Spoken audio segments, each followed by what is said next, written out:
Track 52. Paperwork. Ack! We all hate paperwork. It takes ages to do. But there's no getting away from the fact that you will probably need lots of papers for your job search. You'll need to write a resume and a cover letter, and you'll probably need transcripts for the education you have completed. These documents are summaries of your experience.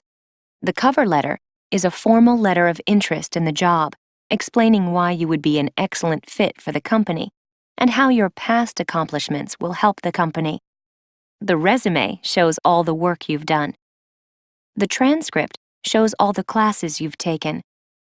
If all your education was received outside the United States, you may want to consider hiring a company that can Americanize your transcript.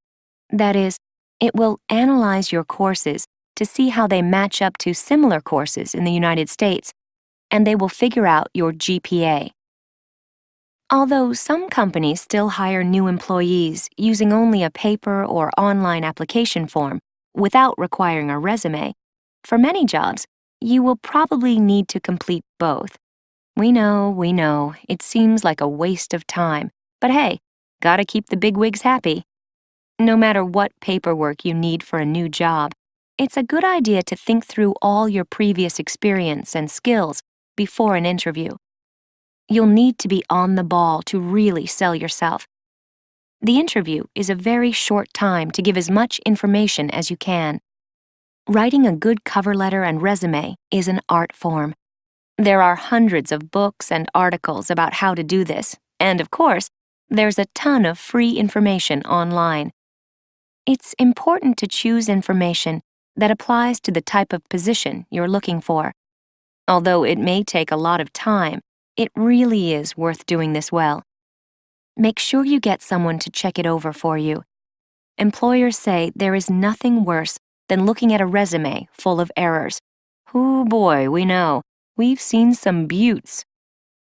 If an employer thinks that you didn't put much effort into your paperwork, he may think that you'll be that type of employee who doesn't put much effort into his job. Employers often go by first appearances, so it's a great idea to have an extra pair of eyes to look over your writing. Before a new employer even meets you, he may make judgments about you based on your resume and cover letter. And once you've prepared a good resume, and you've saved a copy to your computer and backed it up, all you'll need to do is tweak it as your skills and work experience grow. This paperwork could mean the difference between getting your dream job or not. Hey, Leah, I could use an extra pair of eyes. Would you mind looking this over for me? Sure. What is it? My resume. Instead of looking for something new, I've decided to apply to be a supervisor at the place where I work now, and I really want to make a good impression. Wow. And I can see you spent a lot of time preparing this resume. Yeah. I've thought about that supervisor job all weekend, and I decided I just have to give it a shot. Good for you. You have some great experience, and you'll be a perfect fit for that position. That's what I was thinking, too. Some of the things I've already accomplished in my job show that I could really handle the extra responsibilities. I think if I just get an interview with the boss, I'll be able to sell myself. And if I get the job, I'll be thrilled. It's exactly what I've been looking for. I'm sure they'll want a reference. Have you thought about whom you're going to ask? Yes. My supervisor now has already said he'll give me a great reference. And just to be sure I get plenty of support, I've also called Mrs. Robinson from the James Rinsky Company. That's the company where I used to work when I first arrived in the United States. She was my supervisor. Great idea. I remember that she really liked you and thought you were one of the best workers on her team. But I don't remember why you left that job. What happened? The company had to downsize, and there was a big layoff. I was in the last group that they laid off. They eliminated my position.